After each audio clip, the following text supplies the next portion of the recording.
Baik, terima kasih Ibu Bapak sekalian. Bismillahirrahmanirrahim. Alhamdulillah, salatu wassalamu ala rasulillah, amma ba'd.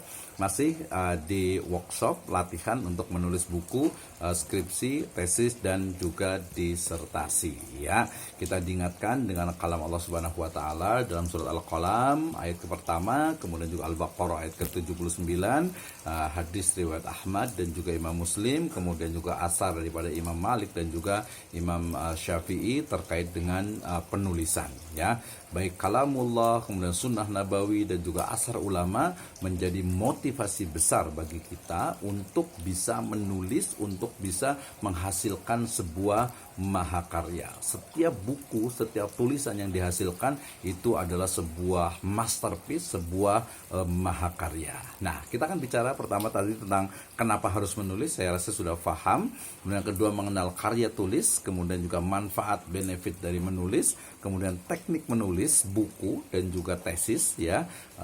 Di luar sana biasanya tesis itu menggunakan untuk skripsi, tesis dan juga disertasi. Kita akan mulai dari menentukan tema, kemudian juga subtemanya, kemudian juga target pembaca dari buku kita, kemudian juga action yang paling penting, menulis dan jangan lupa untuk editing, review dari hasil tulisan kita.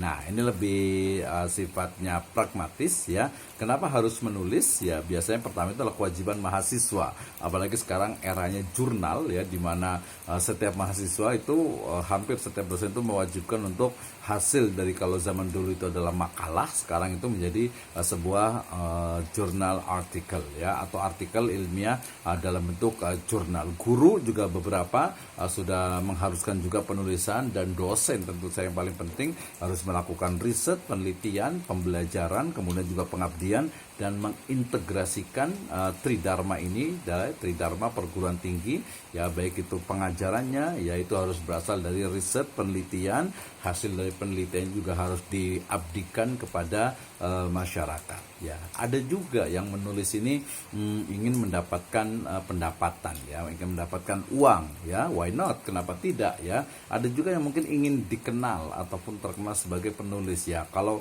niatnya memang baik, ya, kenapa tidak, ya. Dan yang paling penting tentu saja yang keempat ini adalah ingin mendapatkan ridho dari Allah Subhanahu wa Ta'ala. Kenapa kita menulis? Limadza aktub, ya, kenapa kita menulis? Karena, ya, dengan menulis ini banyak sekali manfaatnya, ya.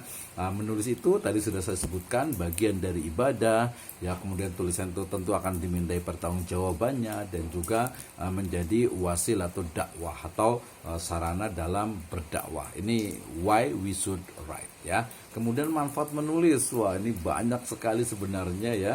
Mulai dari menuangkan ekspresi emosi, jelas, ya, menuangkan ide, gagasan dan juga kreativitas, itu juga pasti juga. Kemudian juga memperkuat daya ingat dan analisis, ini saya rasakan sendiri, ya. Kemudian juga menjadikan hidup lebih produktif, ya, ini saya ingat sekali, ya, sekarang fenomena gadget ini memang sangat luar biasa. Kadang saya juga suka terjebak di sana, gitu, ya, sehingga kemudian sayang sekali, ya, sayang banget, gitu, ya. Jadi menjadikan kita itu kurang produktif. Kemudian juga menjadi media dan sarana belajar. Ini juga saya ingat sekali bahwa salah satu dulu sebab kenapa saya itu tidak saya menulis itu adalah karena saya itu waktu itu setelah selesai sarjana atau degree, kemudian belum ada uang untuk melanjutkan ke master, ya, ataupun ke PhD, sehingga kemudian ya, saya ingin belajar tetap, sehingga kemudian solusinya adalah dengan menulis. Oke, ya, jadi menjadi media dan sarana belajar, meningkatkan kemampuan bahasa, ini sangat jelas sekali, ya.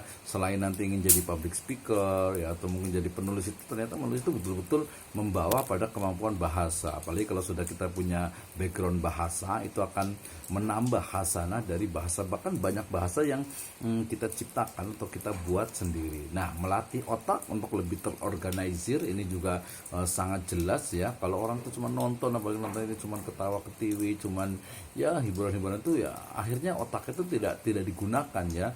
To analyze-nya itu kurang, ya, sehingga apalagi untuk mengorganisirnya, ya. Kadang-kadang tulisan juga sebagai hiburan juga, karena tadi luapan dari emosi ataupun juga ekspresi, bisa juga mempengaruhi untuk mencapai tujuan, ini sangat luar biasa sekali bahwa tulisan itu memang sebuah energi yang terkadang ya menjadikan sesuatu yang tadinya khayalan, sesuatu yang mungkin masih di awang-awang itu menjadi sebuah kenyataan. Maka ada istilah hati-hati dengan sesuatu yang Anda tulis. Kenapa? Karena apa yang Anda tulis itu akan menjadi sebuah kenyataan. Ini agak menarik sekali ya cerita pribadi saya ketika saya waktu tahun 2009 itu ke Lombok gitu ya. Nah, kemudian saya di pantai itu menulis sebuah kata-kata gitu ya di 2009, ternyata di 2022 itu tulisan itu menjadi kenyataan. Sangat luar biasa sekali ya, the amazing of words gitu ya, or the power of word ya, kekuatan dari sebuah kata ataupun sebuah tulisan.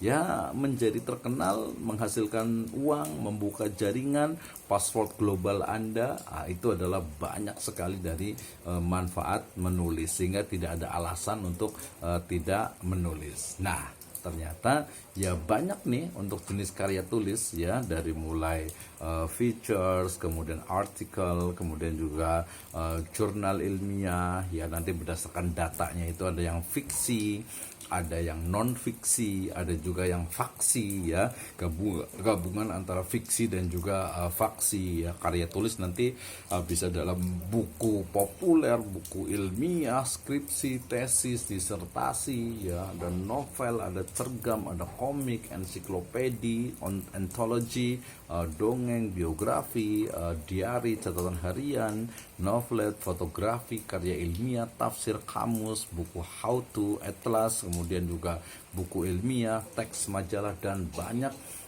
lainnya terkait dengan jenis-jenis dari buku. So kita mau menulis yang mana? Kalau malam hari ini ya kita fokus pada buku ya. Silakan nanti kita bisa banyak diskusi. Kalau buku pendidikan itu ada buku teks pelajaran, ada buku pengayaan, ada buku referensi, ada buku panduan pendidik, Kitabul Muallim, ada buku ajar, ada buku monograf ya. Itu bagian dari buku-buku dalam bidang pendidikan. Nah, ketika ditanya tadi tahapan dalam menulis gitu ya, sebenarnya ini sangat mudah gitu ya, sangat mudah, sehingga nanti kayaknya kita lebih banyak diskusi ya terkait dengan tahapan dari menulis buku ini. Ya jelas, pertama tadi untuk menulis sebuah buku ya, termasuk juga skripsi, tesis, dan juga disertasi, yang pertama adalah tentukan tema ya. Tema ini ya topik utama lah ya, topik utama dari sebuah tulisan. Jadi saya mau menulis tentang apa? Nah, nanti biasanya pilihannya adalah, biasanya kalau skripsi, tesis, disertasi, berarti temanya atau topiknya itu terkait dengan prodi ya, program studi yang dipilih. Itu yang pertama ya. Kemudian nanti juga data yang memang dekat dengan kita, yang kita sukai juga topiknya, dan juga mudah ditemukan gitu ya. Ini juga nanti penentuan pilihan dalam sebuah tema atau topik. Menulis buku juga sama ya, jangan ketika di awal itu kemudian kita wah saya pengen bikin sebuah mahakarya tulisan yang mungkin menggelegar gitu ya. Ya boleh saja sih gitu ya, tapi kita perlu lihat juga kemampuan kita, kemudian juga sesuatu yang mungkin mendukung atau tidak mendukung gitu ya. Misalnya sekarang lagi ramai tentang misalnya apa nih ya, tentang misalnya perang nih Rusia dengan Ukraina, misalnya saya mau tulis tentang hubungan internasional atau politik internasional. Wah, ya bisa aja, tapi kan bukan bidangnya misalnya gitu ya. Maka dalam memilih tema, topik dari sebuah buku itu ya, pilih sesuatu yang kita sukai, sesuatu yang kita cintai, sesuatu yang dekat dengan kita, sesuatu yang mudah kita lakukan, dan juga memang kita memiliki ya passion di sana. Oke. Sudah kita tentukan tema dan topiknya, berikutnya adalah ya buat outline bukunya. Tadi sudah sekilas ada ya. Jadi dalam membuat outline ini bisa menggunakan mind mapping ya, bisa juga menggunakan coret-coretan, atau juga bisa menggunakan semacam urutan seperti daftar isi gitu ya. Kemudian juga bisa juga gabungan antara keduanya gitu ya.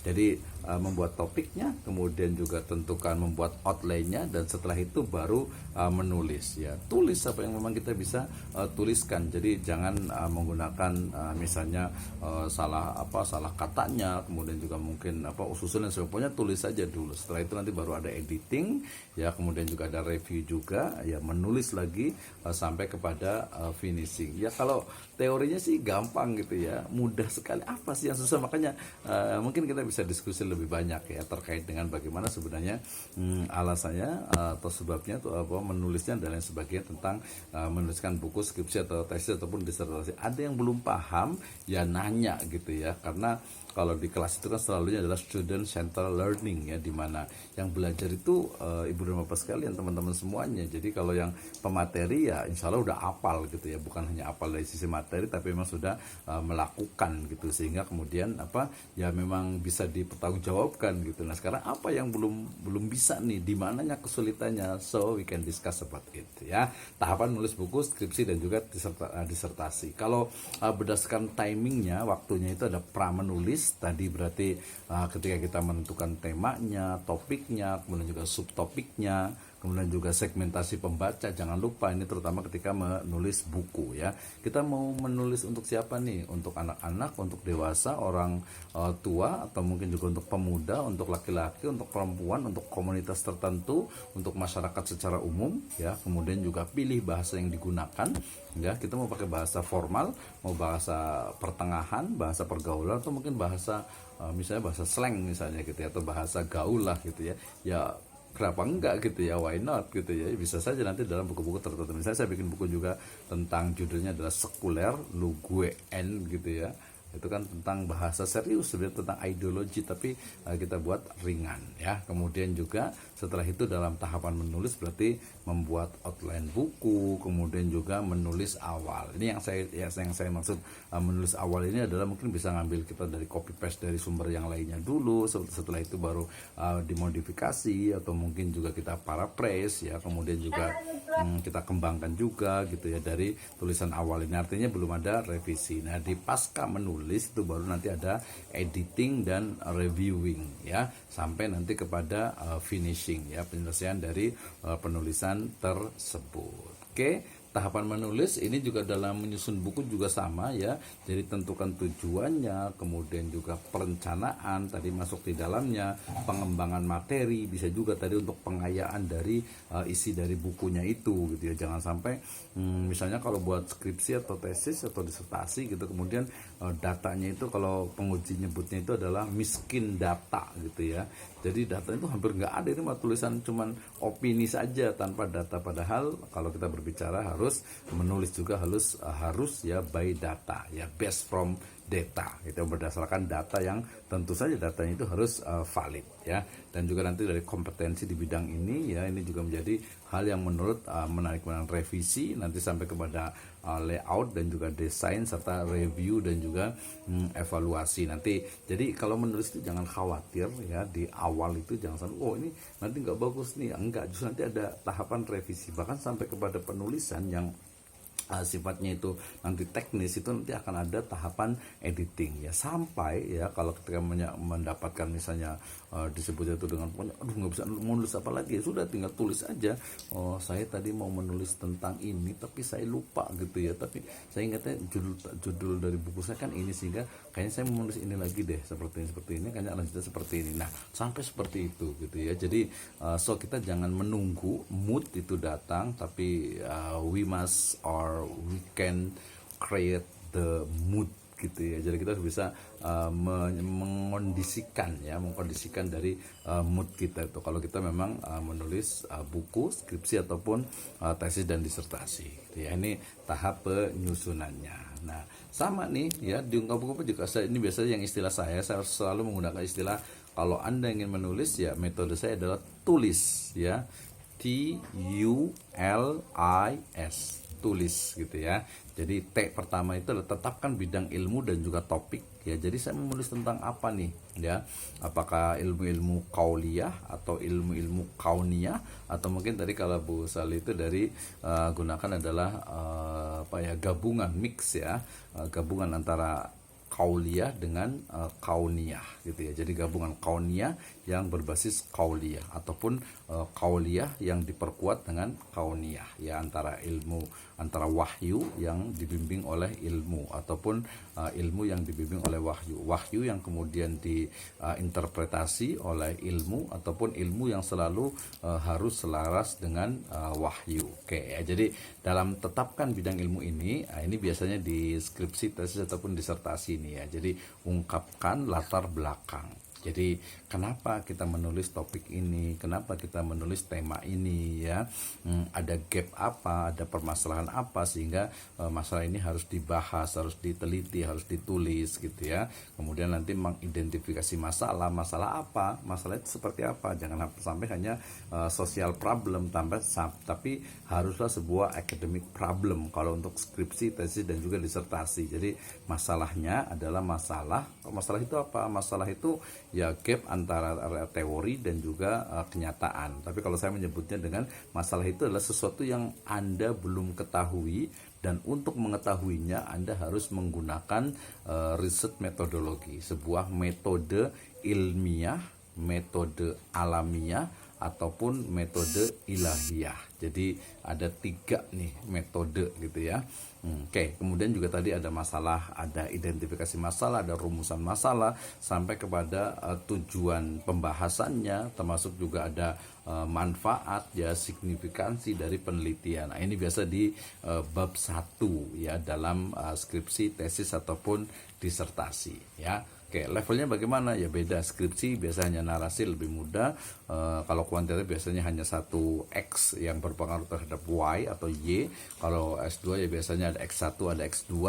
Ya kalau S3 ya ada X1, X2, X3. Mungkin nanti ada mediator, ada intervening dan lain sebagainya gitu ya.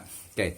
Kemudian yang yang L berikutnya kan tulis ya. Yang berikutnya adalah lengkapi teori, perspektif dan juga data mutakhir ya. Jadi ada TUL salah ya, lengkapi teori, perspektif dan juga data mutakhir. Ini penting sekali sebenarnya untuk buku, baik itu yang fiksi, faksi ataupun juga apalagi yang non fiksi ya, itu teori itu menurut saya sangat penting sekali ya. Jangan sampai ketika menulis itu ya perspektif kita itu terlalu kaku gitu ya, terlalu mungkin kurang open mindset, kurang terbuka, sehingga kemudian nanti yang muncul malah lebih kepada mungkin eksklusivitas kali gitu ya. Walaupun nanti beberapa buku ya bisa saja seperti itu, tapi kadang ya biasa mengundang kontroversi. Jadi maksud saya lengkapi teori ini adalah perspektif dan juga data mutakhir ini terkait dengan tadi ya, ketika kita menulis itu harus dengan data, harus dengan fakta. Jadi jangan sampai apalagi ada unsur misalnya manipulasi gitu, itu tidak boleh ya. Sebagian scholar mengatakan bahwa Anda boleh salah tetapi tidak boleh bohong gitu ya. Jadi salah itu karena tidak disengaja, tapi kalau bohong itu biasanya disengaja, terutama nanti dari sisi datanya. Nah sayangnya ini masih ada beberapa nih ya, baik yang sengaja ataupun tidak. Nah kemudian yang cukup penting juga adalah iringi literatur review dan juga temuan ataupun novelty. Ini biasanya di level disertasi ya, di PhD master ya, di PhD tesis ya, di tesis ataupun disertasi itu selalu mesti adanya novelty ya. Kalau umpamanya di S1 ataupun S2 biasanya literatur review ini sebenarnya memosisikan dari penelitian, dari tulisan kita. Nah di buku juga sebenarnya sama gitu ya. Ketika misalnya saya mau menulis tentang bisnis syariah di Indonesia misalnya gitu ya, maka yang kita temukan adalah apa? Yang kita temukan adalah orang lain udah banyak banget nulis nih gitu ya. Jadi bedanya apa tulisan kita dengan tulisan orang lain? So di situ berarti mesti ada novelty ya. Kemudian juga sesuaikan level pembaca dan juga perspektif. Nah ini biasanya sudah kepada how to analyze daripada data ya. Kemudian sertakan analisis, rangkuman dan juga latihan, terutama nanti ini buku-buku yang sifatnya itu pendidikan ya, education books ataupun textbook biasanya. Nah itu tahap penyusunan dari sebuah buku pendidikan. Nah cara mencari referensi tadi, karena kalau di skripsi, tesis ataupun disertasi dia mesti ada referensi. Bahkan kekuatan dari sesuatu itu adalah dari sisi referensi ya. Jadi referensi itu harus harus betul-betul kuat ya. Pastilah kalau dulu masih suka ke bookstore gitu ya, sekarang saya udah hampir jarang sekali ya. Toko buku terkemuka itu udah agak jarang. Perpustakaan mungkin lebih ke e-library ya, perpustakaan digital itu juga sudah cukup banyak.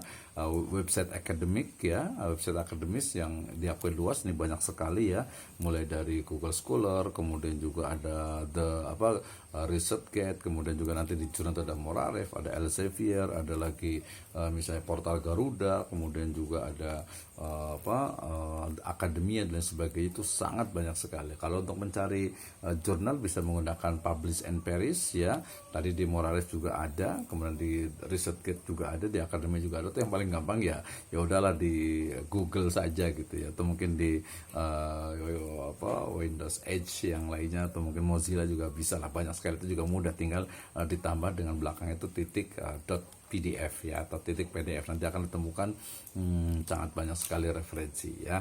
Karena kalau menulis skripsi, tesis ataupun disertasi hari ini ya, sekarang ini, the first references is a journal ya. Referensi pertama itu adalah jurnal, karena jurnal itu biasanya dia lebih baru, kemudian lebih mutakhir ya, lebih terkini maksudnya gitu ya. Nah, cek referensi pada buku yang sudah ada, ini menurut saya juga penting ya. Jadi pastikan referensi itu adalah relevan ya. Kemudian juga daftar referensinya juga harus mengikuti format daripada jurnal ataupun bukunya, misalnya menggunakan APA style, menggunakan mungkin Chicago dan lain sebagainya. Itu juga menjadi pilihan. Jaringan media sosial menurut saya juga penting. Tadi misalnya sekarang itu yang di LinkedIn menurut saya juga cukup bagus ya. Kemudian juga tadi ResearchGate juga, dan beberapa yang lainnya. Termasuk nih ikuti acara-acara buku ya. Ada beberapa buku, nanti di September ini ada Islamic Book Fair, kemudian juga ada Indonesian International Book Fair juga di Jakarta dan Tangerang. Itu saya rasa juga menjadi motivasi juga untuk kita menulis ya, minimal tadi ke toko buku lah ya, toko buku yang tinggal beberapa nih, karena toko Gunung Agung udah tutup gitu ya, jadi tinggal mungkin toko yang buku yang lainnya. Oke, tadi mencari referensi tadi ya, pencarian secara manual, pencarian di internet, kemudian juga nah sekarang nanti insya Allah next kita akan buat juga, saya sebenarnya udah buat dulu ya, tentang how to write using ChatGPT ya. Ini sudah ChatGPT 5 ya, atau mungkin juga Microsoft Dialog GPT, kemudian juga Google Bard, ternyata itu juga sangat luar biasa ya. Tidak 100% dari sana gitu ya. Jadi tetap saja peran dari manusianya itu menjadi hal yang sangat penting tentu saja gitu ya. Menulis skripsi disertasi tadi ini ya, untuk tentukan topik utamanya, outline-nya, tulisan subbab bagiannya, tuliskan sesuai dengan EYD kalau buku itu ilmiah, review dan juga edit ya. Jadi pastikan temanya itu adalah sesuai dengan ilmu yang kita kuasai, kemudian kumpulkan berbagai referensi, diskusi dengan pakar. Menurut saya ini juga menjadi hal yang penting untuk menguatkan dari buku kita dan juga dari pengayaan ya, dari skripsi, tesis ataupun disertasi yang kita susun ya. Termasuk mungkin hari ini nanti kalau ada yang mungkin diskusi, ada yang membantah, ada yang ingin menambahkan, bertanya, tafadholu, silahkan, mangga ya. Tuliskan semua ide gagasan dengan tanpa memedulikan tata bahasa dan kaidah EYD ya, ejaan yang disempurnakan, karena nanti akan tahap editing. Ini biasa kalau pas ketika menulis. Dan yang paling penting menurut saya, we can collaborate ya, kita bisa mengkolaborasikan dengan penulis ya, baik itu senior dengan junior. Yang senior jangan merasa